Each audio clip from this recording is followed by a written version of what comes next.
Hi, so today I'm going to be looking at my gorgeous Maranta. Now, the one plant that I have found that does really well in semi-hydro is a Maranta. That's because it loves the soil to remain moist. But if you take a look at my Maranta over here, I've had a lot of browning leaves. They're quite crispy as well. Now, I think this is because I did have a grow light just above in that particular section, and my Monstera laniata as well as this Maranta has a lot of brown crispy leaves. So I think they've actually got burnt, but I'm not 100% sure. So what I did was I washed, literally showered off the leaves front and back. They're completely moist. Even the semi-hydro is completely drenched. And after that, I sprayed it with Plant Smith. So this is their protecting bug control spray. And I do love it. It's really, it does not smell nasty. It's not got the ingredients listed though.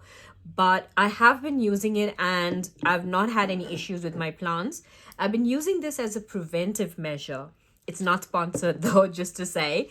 So what I'm going to do now today is I have sanitized this. I have put some alcohol on it and wiped out the shears. So what I'm going to do is I'm going to cut them.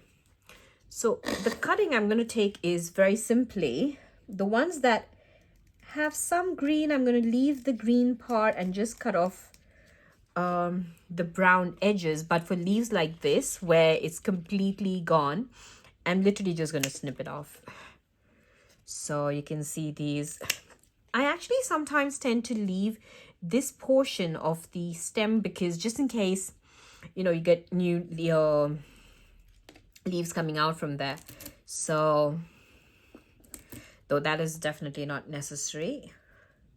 So anything which is browned or yellowed, I'm taking it off. The main reason being that at least it will help me keep an eye on the plant going forward.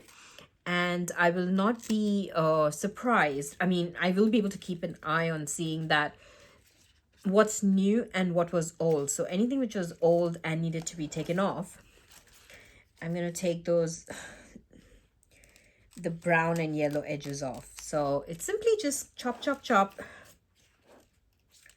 This one's got a little bit of yellowing. It's not too bad, so I'm going to leave that.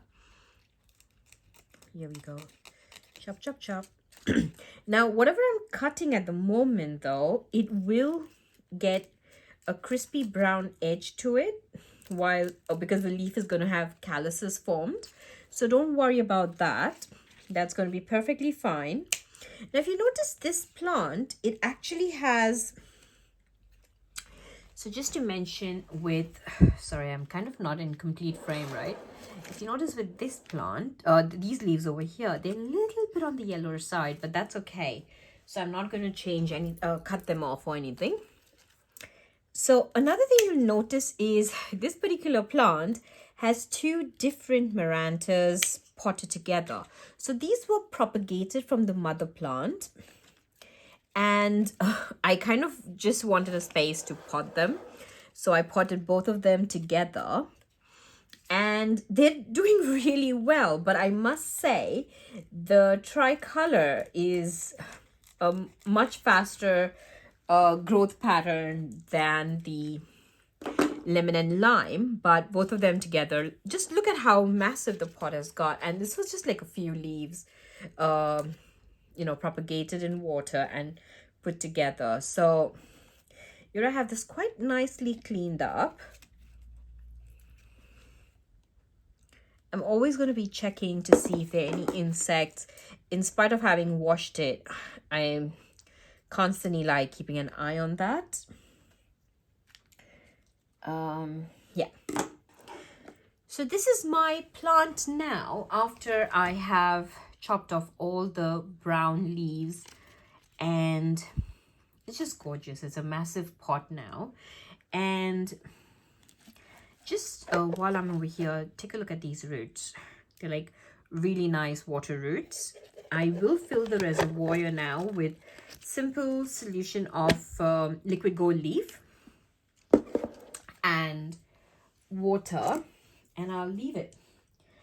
I'm sure the plant is going to recover and is going to put out new leaves. And let's see at the end of summer what it looks like. So stay tuned. I'll definitely give an update. And so here's what it is. It's pretty and it's really easy in semi-hydro. Simply switched it out in a self-watering pot, and that's all my Maranta needs. Thank you. Take care. Bye.